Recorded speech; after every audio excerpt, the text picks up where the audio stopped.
Notre Père qui est dans les cieux, merci pour ce moment que tu nous accordes de pouvoir examiner les Écritures. Nous parlons de toi, Père, nous n'avons aucune connaissance et nous voulons que ton Esprit, seul au nom de Jésus-Christ, puisse nous accompagner dans toute la vérité. Père, parle à notre place, nous t'avons prié dans le nom puissant de Jésus-Christ de Nazareth. Amen. Mesdames et messieurs, frères et sœurs, depuis que nous avons commencé les présentations sur les affirmations sur le Saint-Esprit, je reçois beaucoup de questions et ces questions me montrent très simplement que nous avons un problème avec la troisième personne de la divinité et nous voyons pourquoi les prières, les requêtes ne sont pas prises en compte dans le langage du Dieu très saint parce que nous avons une méconnaissance de la divinité. Il y a toujours quelque chose qui m'a frappé énormément, c'est le genre de prière que les disciples faisaient alors qu'ils étaient en face d'accomplir les choses divines par le don du Saint-Esprit. Ce ne sont pas des personnes qui parlaient longtemps, ce ne sont pas des personnes qui priaient longtemps.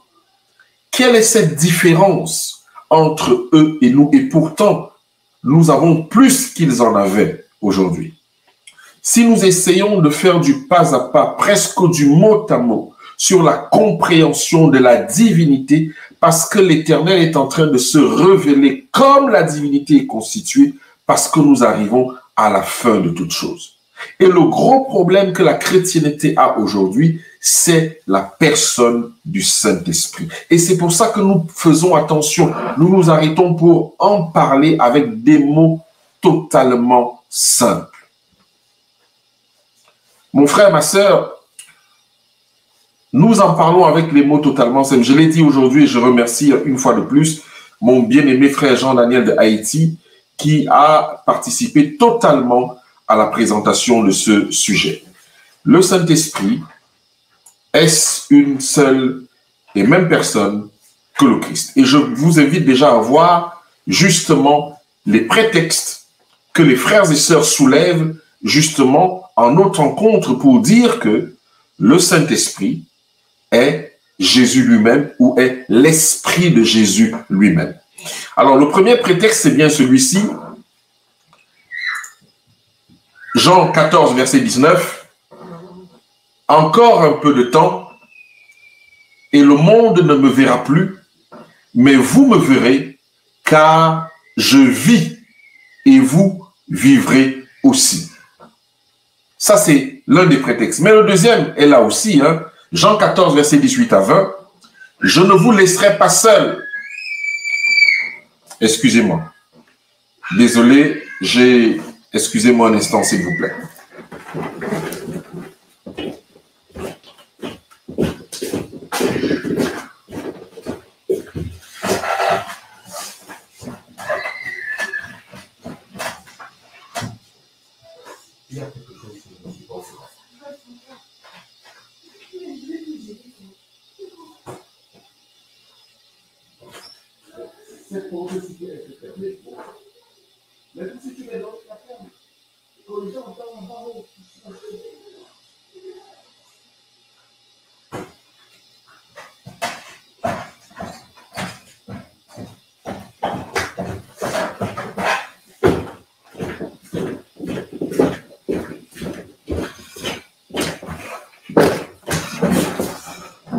Je vous prie de me pardonner, frères et sœurs. Il fallait régler un problème des enfants parce que nous restons quand même des responsables de famille, des pères d'enfants. Donc voilà, je disais que le deuxième prétexte se trouvait dans Jean, le chapitre 14, le verset 18 à 20, qui dit que je ne vous laisserai pas seul. Je ne vous laisserai pas seul. Je viendrai à vous. Encore un peu de temps, et le monde ne me verra plus, mais vous me verrez, car je vis, et vous vivrez aussi. En ce jour-là, vous connaîtrez que je suis à mon Père, et que vous êtes à moi, et que je suis en vous. Et donc, le fait que Jésus dise que je suis en vous, donne un prétexte disant qu'effectivement, s'il dit que je suis en vous, alors ce n'est pas quelqu'un d'autre, c'est toujours Jésus lui-même parce qu'il dit « car je suis en vous ». Alors nous avons un autre prétexte qui est totalement aussi souvent cité, 2 Corinthiens 3, le verset 17, qui dit « Or le Seigneur, c'est l'Esprit. Et là où est l'Esprit du Seigneur, là est la liberté. » Or, le Seigneur, c'est l'Esprit. Et là où est l'Esprit du Seigneur, là où est la liberté. Je voudrais que nous puissions prendre, peut-être parce que nous sommes déjà un peu en retard sur le programme, avancer plus vite. Je vais passer cette partie, pourquoi ces prétextes, juste arriver juste à cette présentation ici. Est-ce que le Saint-Esprit est Jésus-Christ? Mesdames et messieurs, frères et sœurs, je voudrais que nous puissions examiner pas à pas de quelle manière Jésus-Christ est né. Que s'est-il passé? Est-ce que ces textes nous permettent d'avoir une autre compréhension en réalité? Dans Matthieu 1, le verset 18, il est écrit « Voici de quelle manière arriva la naissance de Jésus.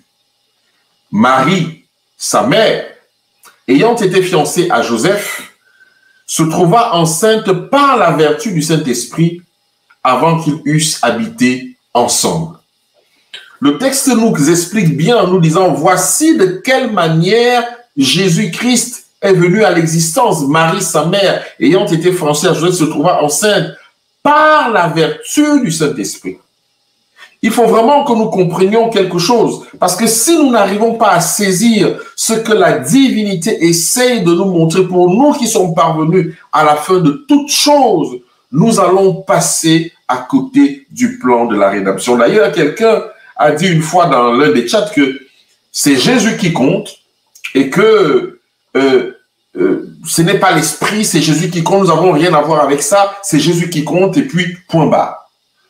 Est-ce que la parole soutient cette façon de voir? Nous continuons la lecture des versets.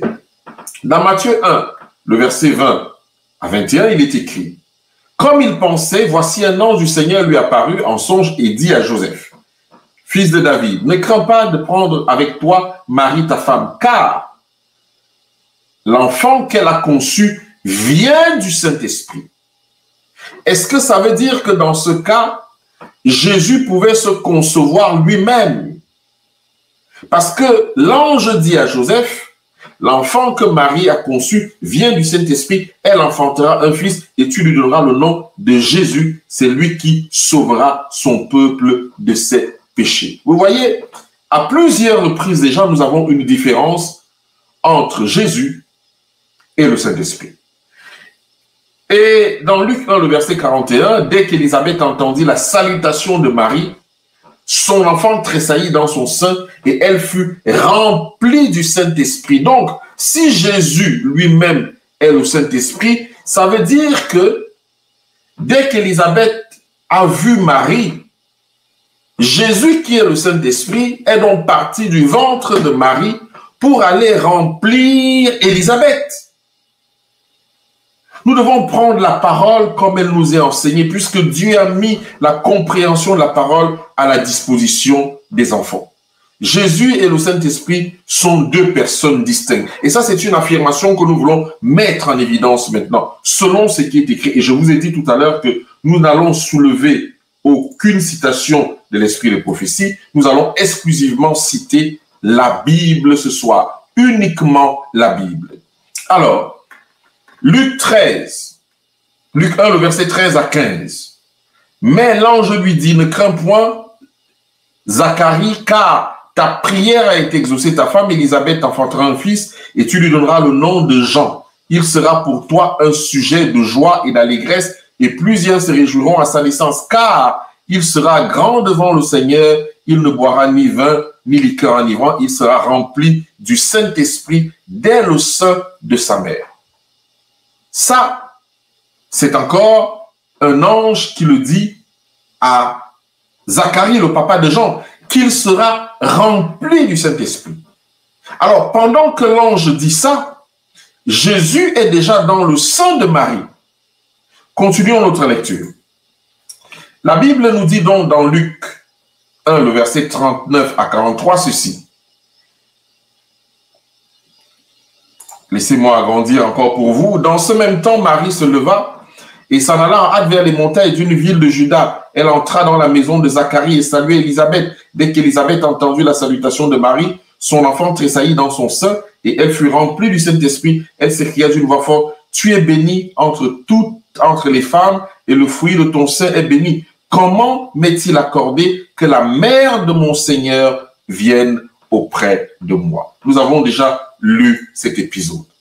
Maintenant, essayons de voir ce que Jean le Baptiste déclare lui-même, parce que cette déclaration également est très utile pour nous et peut nous aider à comprendre certaines choses.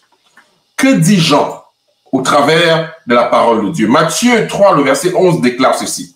« Moi, je vous baptise d'eau. » Excusez-moi. « Moi, je vous baptise d'eau pour vous amener à la repentance. Mais celui qui vient après moi est plus puissant que moi, et je ne suis pas digne de porter ses souliers. Lui, Jésus, il vous baptisera du Saint-Esprit et de feu. » Voici la question. Si Jésus baptise des gens, vous et moi, de lui-même, si c'est Jésus qui est le Saint-Esprit lui-même, et le texte ne dit pas que il vous baptisera, le texte dit c'est comme si le texte parlait un peu comme un certain présent, qu'il va le faire pendant qu'il est encore là. Donc si Jésus baptise du Saint-Esprit et de feu, comment se fait-il qu'il se baptise lui-même du Saint-Esprit et de feu, alors que l'on déclare que Jésus lui-même est le Saint-Esprit? Je pense que c'est une aberration qui est quand même, que nous devons ne pas considérer parce que les textes sont totalement clairs et simples en réalité. Il vous baptisera du Saint-Esprit et de feu. Ça, c'est Jean qui le dit, mais Jean va plus loin. Jean dit ceci, dans Marc 1, le verset 7 à 8, il dit, il prêchait disant, « Il vient après moi celui qui est plus puissant que moi, et je ne suis pas digne de délier en me baissant la courroie de ses souliers, mais je vous ai baptisé d'eau, lui, il vous baptisera du Saint-Esprit. » Si c'est Jésus qui baptise du Saint-Esprit, cela veut dire qu'il n'est pas le Saint-Esprit lui-même. La raison pour laquelle nous avons voulu revenir en arrière, reparler de ceci, c'est pour que nous puissions être établis sur la parole de Dieu, sur ce qu'elle déclare avec une grande simplicité. Nous continuons dans notre lecture. Jean, la promesse dont Jean-Baptiste parlait tout à l'heure, essayons de voir l'accomplissement de cette promesse de Jésus, de cette promesse de Jean, que Jésus baptisera du Saint-Esprit. Alors, dans Luc 3, le verset 21 à 22, il est écrit que tout le peuple se faisait baptiser. Jésus fut aussi baptisé. Et pendant qu'il priait, mon frère, ma sœur, les textes sont tout à fait clairs. Pendant que Jésus priait, ce qui démontre déjà que le Saint-Esprit n'est pas descendu directement lorsque Jésus est sorti de l'eau. Lorsque vous allez lire le reportage de l'Esprit de prophétie sur comment le Saint-Esprit est descendu sur Jésus-Christ, cela a pris du temps et c'est d'ailleurs de là qu'est sortie notre façon de baptiser, d'amener les gens dans l'eau, de les ressortir et ils restent à la rive et on va invoquer le Saint-Esprit sur eux. C'est exactement ce qui s'est passé avec Jésus-Christ de Nazareth.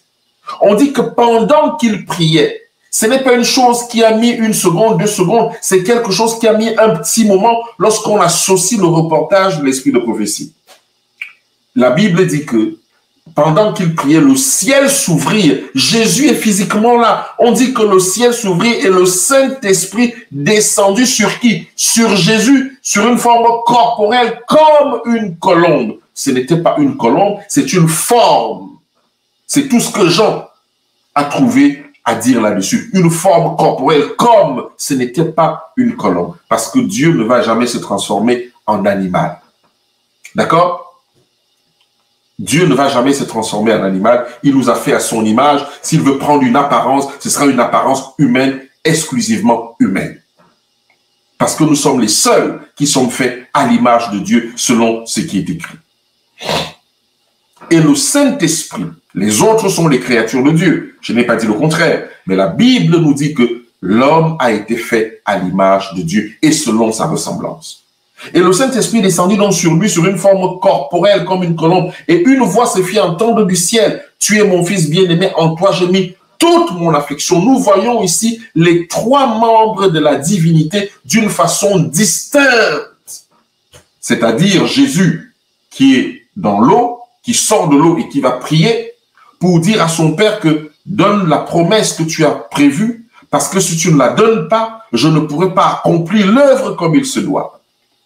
Et le Saint-Esprit qui descend, et une voix qui se fait entendre du ciel, celui-ci est mon fils bien-aimé en qui j'ai mis toute mon affection. Nous voyons clairement, mon frère, ma soeur, trois personnes, et cela ne souffre d'aucune discussion. Nous continuons dans la lecture de nos textes. Dans Matthieu 3, le verset 16 à 17, il est écrit que dès que Jésus eut été baptisé, il sortit de l'eau et voici les cieux s'ouvrir et il vit l'esprit, voici le ciel s'ouvrir, les cieux s'ouvrir et il vit l'Esprit de Dieu descendre comme une colombe et venir sur lui. Ça, c'est le témoignage de Jean. Et voici une voix se fit entendre des cieux, ces paroles, celui-ci est mon fils bien-aimé en qui j'ai mis toute mon affection. Nous avons vu le verset de Luc qui confirme ceci. Nous voyons maintenant le verset de Matthieu qui confirme exactement la même chose. Et c'est Jean qui parle. Il vit l'Esprit. Mais allons un peu plus loin. Dans Jean 1, le verset 32 à 34, voici ce qu'il est dit. Et je voudrais que vous prêtez attention à ce que Jean va dire là. Nous allons revenir dessus sur d'autres présentations. Prêtons attention à ce que Jean-Baptiste va dire maintenant. Il est écrit, Jean rendit témoignage en disant, j'ai vu l'Esprit descendre du ciel comme une colombe et s'arrêter sur lui. Il dit ceci, je ne le connaissais pas, mais celui qui m'a envoyé baptiser d'eau, celui-là m'a dit, celui sur qui tu verras l'Esprit descendre et s'arrêter, c'est lui qui baptisa du Saint-Esprit et j'ai vu et j'ai rendu témoignage qu'il est le Fils de Dieu. La première chose que nous pouvons dire ici, c'est que le Saint-Esprit est un être visible. C'est le témoignage de Jean-Baptiste qui est clair. La Bible dit que Jean rendit témoin, j'ai vu l'Esprit descendre du ciel comme une colombe et s'arrêter sur lui. Jean l'a dit, le Saint-Esprit n'est pas un être seulement invisible, mais lorsqu'il veut se rendre visible, il se rend visible et Jean dit que je l'ai vu descendre sous une forme corporelle comme une colombe. C'est la seule description humaine qu'il a pu associer à ce que ses yeux ont vu, comme une colombe. Donc, on peut voir le Saint-Esprit. S'il veut bien se montrer à nous, on peut le voir puisque Jean dit que je l'ai vu. Et il a reconnu que c'était l'Esprit de Dieu. Que ce n'était pas Jésus-Christ lui-même qui était devant lui. Que c'était l'Esprit de Dieu qui descendait et Jésus-Christ était devant lui. Ce sont des vérités que nous devons accepter parce que la divinité se dévoile. Jean dit que je l'ai vu.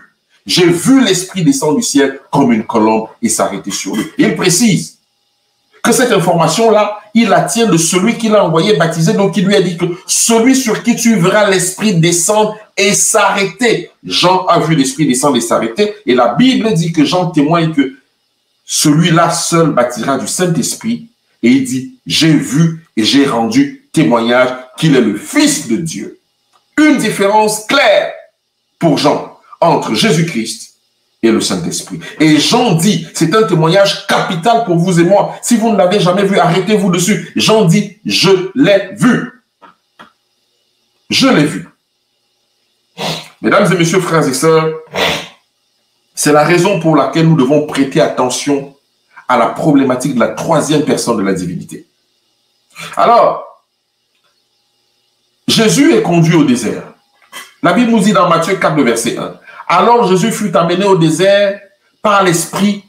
Alors Jésus fut amené par l'Esprit dans le désert pour être tenté par le diable. Ici, la Bible est formelle. Jésus fut amené par l'Esprit. Si Jésus lui-même était le Saint-Esprit, il ne se serait pas amené lui-même. Et si c'est son esprit à lui ne l'aurait pas amené lui-même dans le désert. La Bible nous dit que il y a une différence entre Jésus et le Saint-Esprit. Nous continuons notre balade. Dans Marc 1, le verset 12 à 13, la Bible dit aussitôt, l'Esprit poussa Jésus dans le désert. En fait, c'est la même chose. Hein? Il fut amené dans le désert, mais ici on nous dit, l'Esprit poussa Jésus dans le désert. L'Esprit le poussa dans le désert, où il passa 40 jours tenté par Satan. Il était avec les bêtes sauvages et les anges le servaient. Vous voyez que Dieu, au travers de sa parole, prend la peine de clarifier au fur et à mesure les choses pour vous et pour moi. L'Esprit le poussa dans le désert. Ce n'est pas une même personne, c'est deux personnes distinctes, mon frère, ma sœur. Dans Luc 4, le verset 1 à 2. Et ça, c'est la mission de Jésus-Christ. Regardez ce qui est écrit. Jésus, rempli du Saint-Esprit, revint du Jourdain et il fut conduit par l'Esprit dans le désert. Regardez bien, Jésus qui était rempli du Saint-Esprit dans le Jourdain, quand il revint, il fut maintenant conduit par l'Esprit dans le désert. C'est l'Esprit Saint qui conduit Jésus, ce n'est pas la même personne.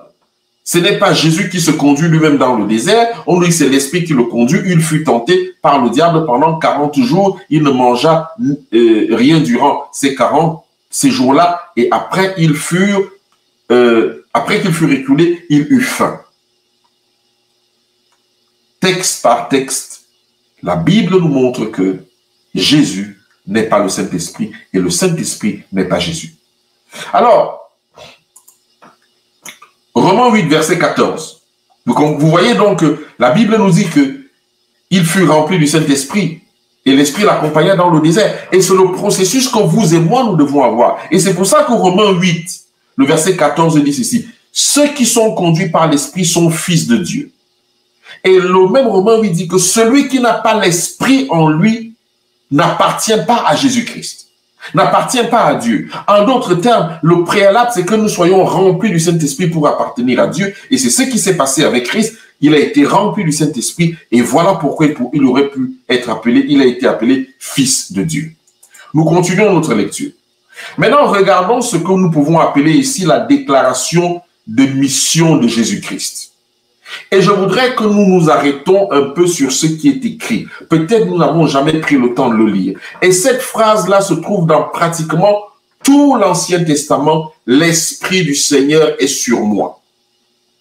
C'est ce que Jésus-Christ dit. L'Esprit du Seigneur est sur moi parce qu'il m'a oint pour annoncer une bonne nouvelle aux pauvres. Mais avant d'annoncer une bonne nouvelle aux pauvres, il précise quelque chose qui a été fait dans le Jourdain. L'Esprit du Seigneur est sur moi. Il m'a rempli pour annoncer une bonne nouvelle aux pauvres.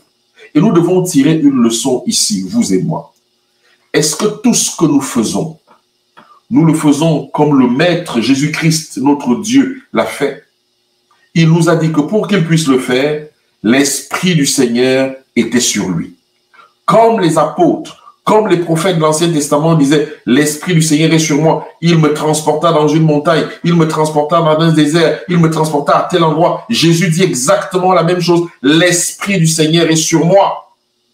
Ce qui montre encore ici que pour accomplir les choses de l'œuvre de Dieu, pour accomplir la mission du Seigneur, nous devons être remplis de l'Esprit. Et regardez ce qu'il est écrit. c'est qu'il est dit, parce qu'il m'a oint pour annoncer une bonne nouvelle aux pauvres. Vous pouvez annoncer une bonne nouvelle à quelqu'un aujourd'hui, mais si ce n'est pas l'Esprit de Dieu qui vous donne cette capacité, la nouvelle ne sera pas bonne pour cette personne. Il m'a envoyé pour guérir. Combien de prières nous faisons des mois, des années sans qu'il y ait de guérison et nous disons que la volonté de Dieu soit faite. Non! Lorsque Jésus-Christ priait, il y avait des guérisons. Ça ne tardait pas. Lorsque les disciples priaient, il y avait des guérisons. Ça ne tardait pas. Ceux qui ont le cœur brisé, notre rôle, c'est d'apprivoiser ces cœurs brisés au nom de Jésus-Christ, pas de les détruire. Et nous le faisons parce que nous n'avons pas l'Esprit du Seigneur sur nous. Beaucoup de personnes veulent la délivrance, mais où sont ceux qui sont remplis de l'Esprit pour délivrer ceux qui sont en souffrance? Des dizaines d'années, les gens souffrent des mêmes choses, des couches de nuit, de la sorcellerie, de toutes sortes d'activités spirituelles. Où sont ceux qui sont remplis de l'Esprit? Et c'est pour ça que dans nos églises, c'est très compliqué. Parce qu'il y a des gens qui souffrent énormément et qui n'ont pas de délivrance à cause de cette première fois, l'Esprit du Seigneur est sur moi. Nous avons les aveugles, spirituels et physiques. Nous avons les opprimés. Que faisons-nous de ce que Jésus nous a laissé? En tout cas, ici, nous voyons qu'il est distinct du Saint-Esprit. Et c'est le même verset qui est dans, la même citation qui est dans Ésaïe 61, le verset 1. Dans Matthieu 12, le verset 18, il est écrit, « Voici mon serviteur que j'ai choisi, mon bien-aimé, en qui mon âme a pris plaisir. Je mettrai mon esprit sur lui et il annoncera la justice aux nations. » Vous voyez encore ici, clairement, le Saint-Esprit est distinct de Jésus-Christ. Parce que la Bible dit que je mettrai mon esprit, ce qui s'est passé dans le journal, en lui, et il annoncera la justice aux nations. Regardez comment Jésus tressaillit de joie par le Saint-Esprit. Pour ceux qui disent que c'est toujours la même personne. Dans Luc 10, le verset 21, la Bible déclare en ce moment même, Jésus tressaillit de joie par le Saint-Esprit. Mais il aurait pu tressaillir de joie lui-même si, justement, il était lui-même le Saint-Esprit. Mais nous comprenons ici que même la joie que le Seigneur Jésus-Christ éprouvait sur cette terre était manipulée par le Saint-Esprit. En d'autres termes, est-ce que la joie que tu vis sur cette terre est le résultat de ta relation avec Dieu ou alors le résultat d'une autre relation illicite? Jusqu'à la joie qui était dans le cœur de Jésus était manipulée par le Saint-Esprit. Et il dit, je te loue, Père, Seigneur du ciel et de la terre, de ceux que tu as caché ces choses aux sages et aux intelligents et de ceux que tu les as révélés aux enfants. Oui, Père, je te loue de ce que tu l'as voulu ainsi. Il tressaillit de joie par le Saint-Esprit. Nous pouvons nous poser la question, pourquoi c'est par le Saint-Esprit que Jésus-Christ tressaillit de joie dans ce cas?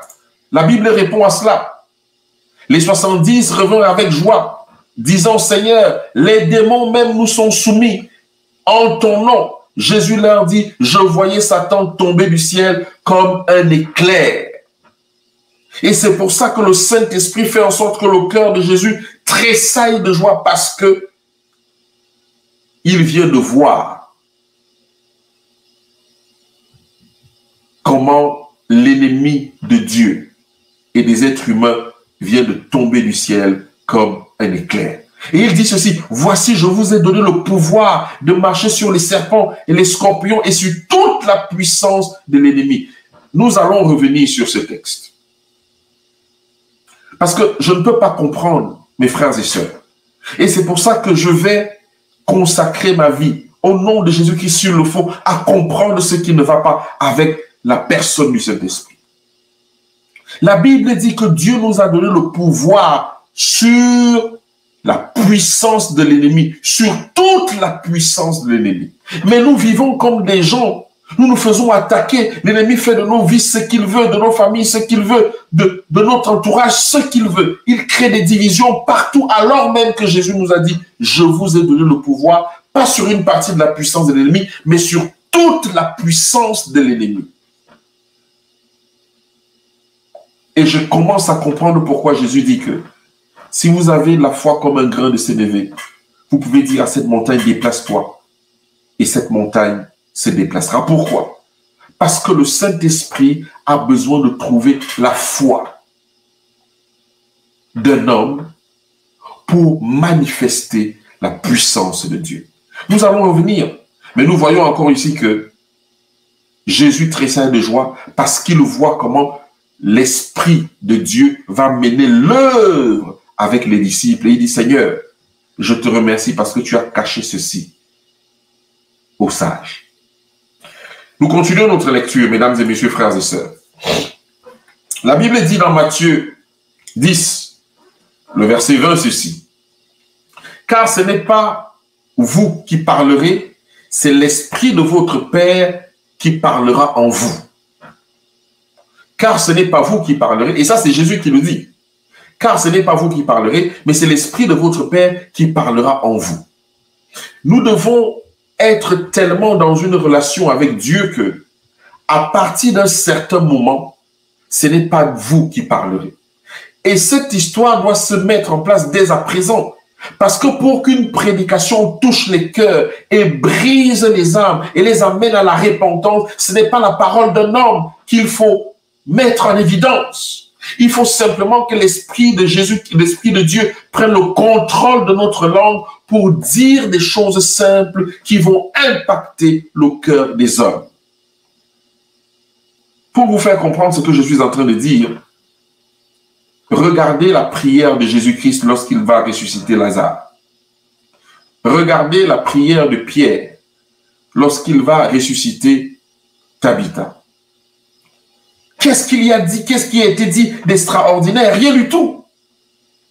Mais avec des simples mots. Parce que c'est le Saint-Esprit qui parlait en eux. Vous avez vu ce qui s'est passé.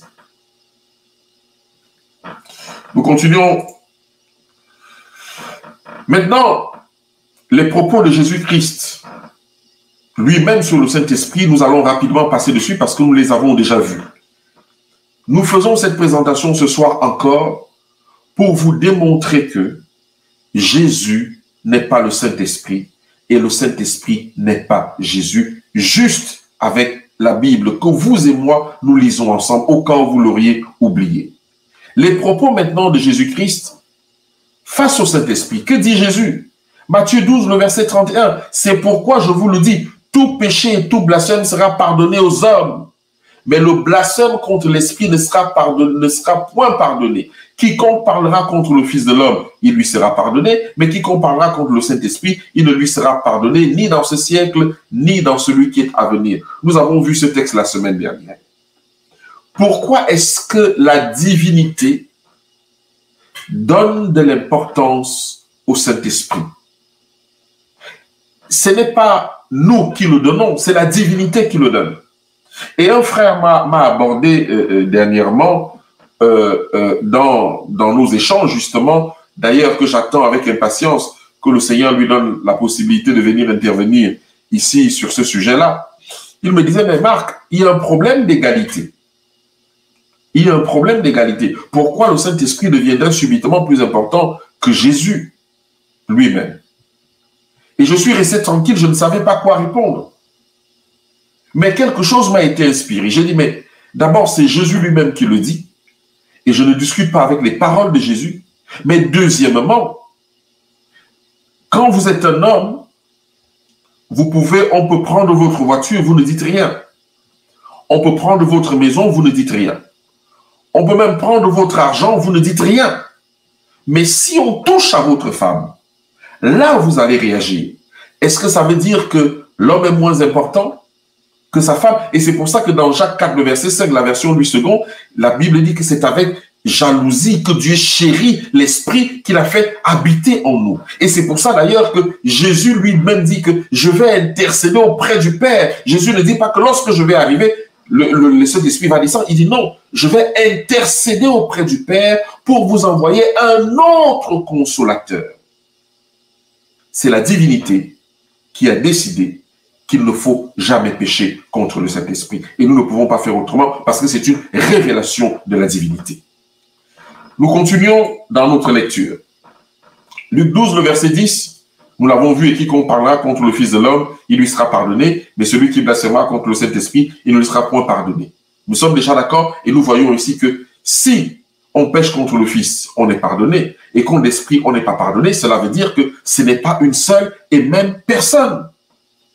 Ce n'est pas une seule et même personne. Nous avons encore quelques slides à voir, je vais essayer d'aller vite. La nouvelle naissance, Jean 3, 5 à 6. Jésus répondit, en vérité, je te le dis, si un homme ne naît d'eau et d'esprit, il ne peut voir le royaume de Dieu. Ce qui est né de la chair est chair, ce qui est né de l'esprit est esprit. Nous continuons. Le rôle de Jésus et du Saint-Esprit.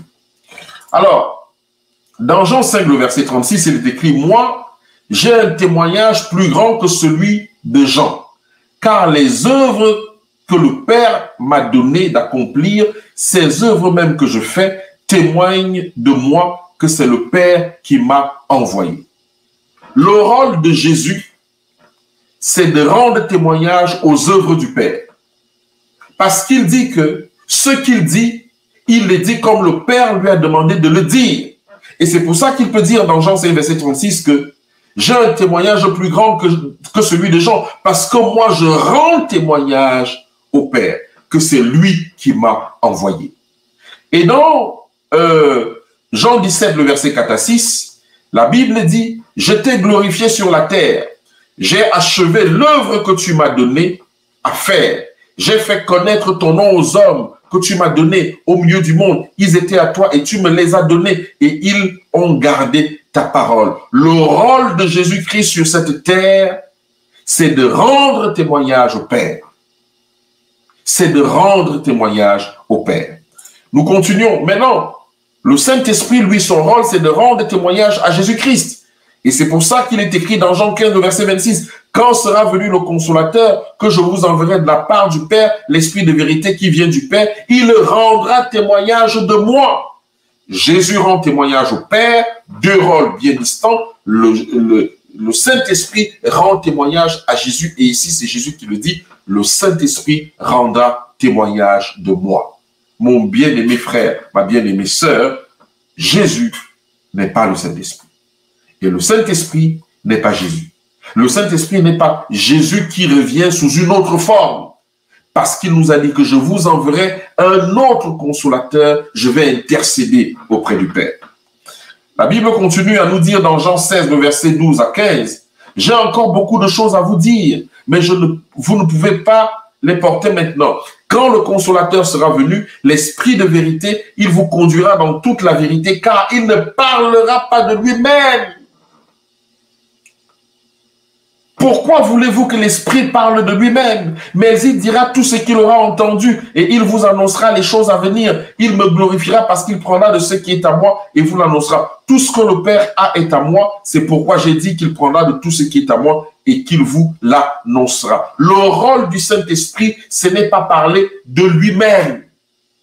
Il ne parlera jamais de lui-même, il parlera toujours du Christ. Le rôle du Christ est de venir glorifier le sacrifice que le Père a fait en acceptant que son Fils unique vienne sur cette terre pour te sauver, toi et moi.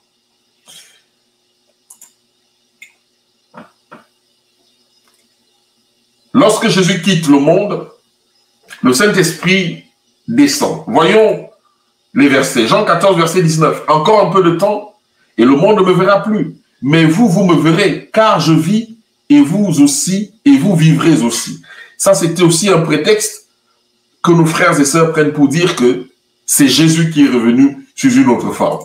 Alors, Jean 16, le verset 16. « Encore un peu de temps, et vous ne me verrez plus, puis encore un peu de temps, et vous me verrez parce que je vais au Père. » Continuons notre lecture. Jean 16, le verset 18. « Je suis sorti du Père, et je suis venu dans le monde. Maintenant, je quitte le monde, et je m'en vais au Père. » C'est ce que Jésus nous dit. Jean 17, le verset 11 à 13 dit, « Je ne suis pas dans le monde, je ne suis plus dans le monde, et ils sont dans le monde, et je vais à toi, Père Saint.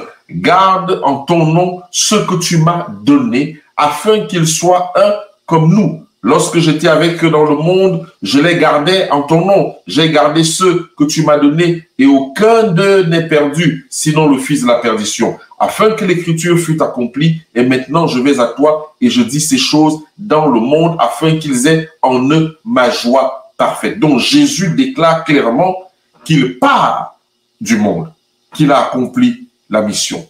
Maintenant, l'Esprit est envoyé dans le monde. Jean 14, versets 16 à 17, qui n'est pas Jésus lui-même. Et moi, je prierai le Père, et il vous donnera un autre consolateur.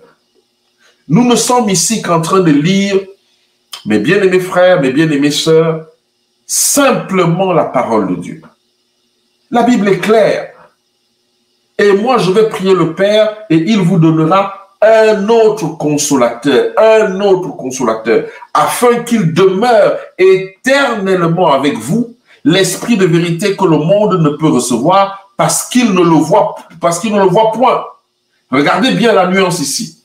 L'esprit de vérité que le monde ne peut recevoir parce qu'il ne le voit point et ne le connaît point. Voilà le problème du monde. Le monde ne peut le recevoir parce qu'il ne le voit point. Souvenez-vous, Jean a dit que j'ai vu l'Esprit. Parce qu'il ne le voit point et ne le connaît point. Mais regardez ce que Jésus dit. Mais vous le connaissez, car il demeure avec vous et il sera en vous.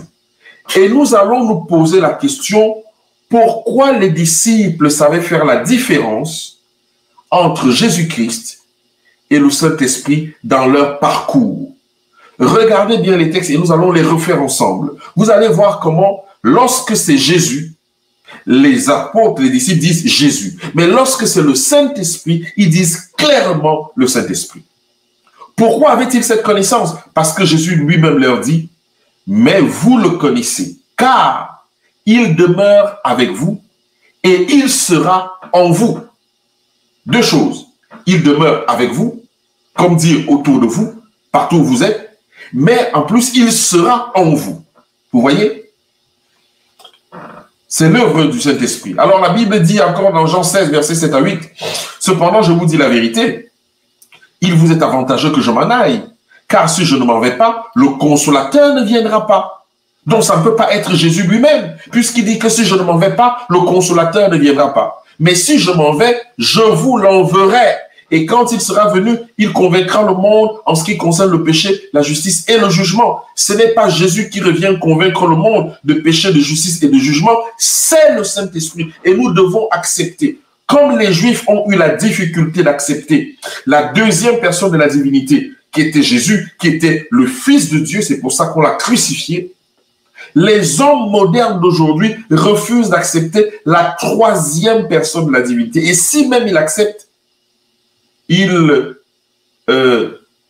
rend son œuvre et son témoignage, il rend son œuvre et son témoignage incompréhensibles. Accomplissement, mais justement, de cette promesse. Dans Apocalypse 5, le verset 6 à 8, la Bible déclare, « Et je vis au milieu du trône 4 êtres vivants, et au milieu des vieillards, un agneau qui était là comme immolé. Il avait 7 cornes et 7 yeux, qui sont les 7 esprits de Dieu envoyés par toute la terre.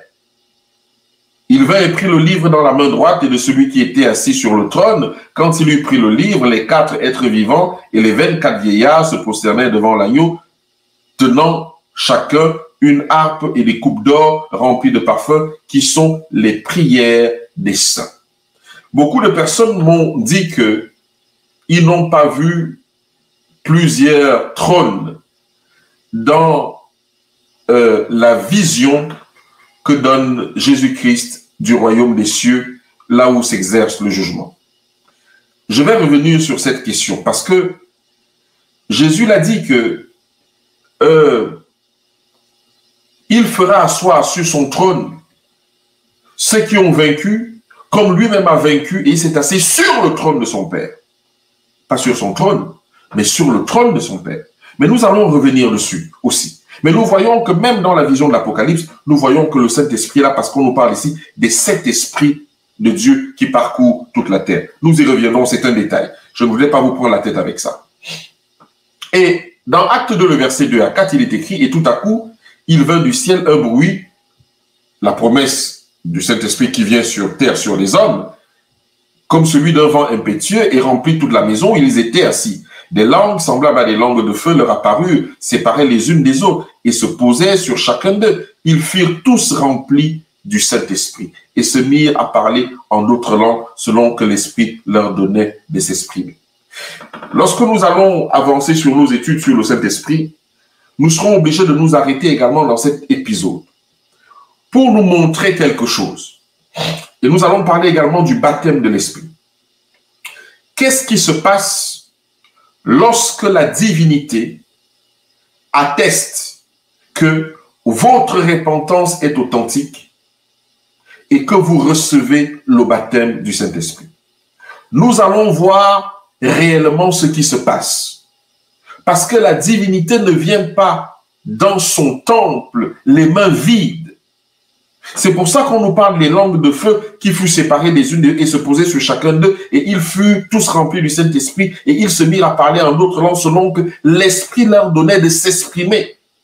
Pas selon qu'ils voulaient s'exprimer eux, mais selon que l'Esprit leur donnait de s'exprimer. Car la Bible déclare, l'Esprit distribue les dons à qui il veut et comme il le veut.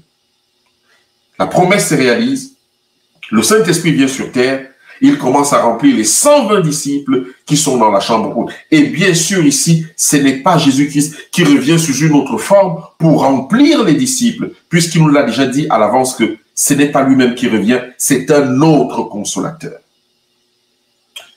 Je voudrais avancer parce que j'ai déjà pris beaucoup de temps. Jésus dit, dans Jean 14, verset 6, Jésus lui dit, « Je suis le chemin, la vérité et la vie, nul ne vient au Père que par moi. » Et tandis que le Saint-Esprit nous conduit dans la vérité et la vie, et Jean 16, verset 13 nous dit, « Quand le consolateur sera venu, l'Esprit de vérité, il vous conduira dans toute la vérité. » Peut-être que vous n'avez pas suivi la nuance. Jésus est le chemin et la vérité. Le Saint-Esprit nous conduit dans le chemin et dans toute la vérité. Il ne parlera pas de lui-même. Nous sommes presque à la fin, mon bien-aimé frère. Romains 5, le verset 5 dit ceci. « Or, l'espérance ne trompe pas, parce que l'amour de Dieu est répandu dans nos cœurs par le Saint-Esprit qui nous a été donné. » L'espérance ne trompe pas. Dans Apocalypse 18, verset 23, il est écrit que la lumière de la lampe ne brillera plus chez toi, et la voix de l'époux et de l'épouse ne sera plus entendue chez toi, parce que tes marchands étaient les grands de la terre, parce que toutes les nations ont été séduites par tes enchantements. La lumière de la lampe, c'est le Saint-Esprit, Apocalypse 4, verset 5. L'époux, c'est Jésus-Christ, Éphésiens 5, verset 25. Et l'épouse, c'est l'Église, Éphésiens 5. Et je voudrais venir m'arrêter juste ici pour lire Apocalypse 22, le verset 17. Et l'Esprit et l'épouse disent « Viens ». Mais si l'Esprit, c'est Jésus lui-même, donc on est en train de me dire que c'est Jésus lui-même qui dit à Jésus « Viens ». Mais non, le texte d'Apocalypse 22, le verset 17 dit « L'Esprit et l'épouse », c'est-à-dire le Saint-Esprit et l'Église disent à Jésus « Viens ». Parce que le rôle du Saint-Esprit sur la terre, c'est de préparer à nouveau l'épouse pour son époux.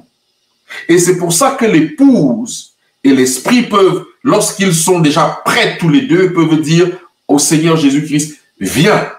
Et que celui qui entende dise « Viens ». Et que celui qui a soif vienne. Et que celui qui veut prenne de l'eau de la vie gratuitement. Mon bien-aimé frère, ma bien-aimée sœur, il n'y a pas de texte qui nous donne l'impression dans la Bible de penser que Jésus-Christ est le Saint-Esprit. Il n'y a pas de texte dans la Bible qui nous donne l'impression de penser que le Saint-Esprit est Jésus-Christ. Parce que les textes sont clairs. C'est la divinité qui se dévoile pour la fin de l'histoire de l'humanité. La Bible déclare dans Apocalypse 22, verset 16, « Moi, Jésus, j'ai envoyé mon ange pour attester de ces choses dans les églises. Je suis le rejeton et la postérité de David, l'étoile brillante du matin.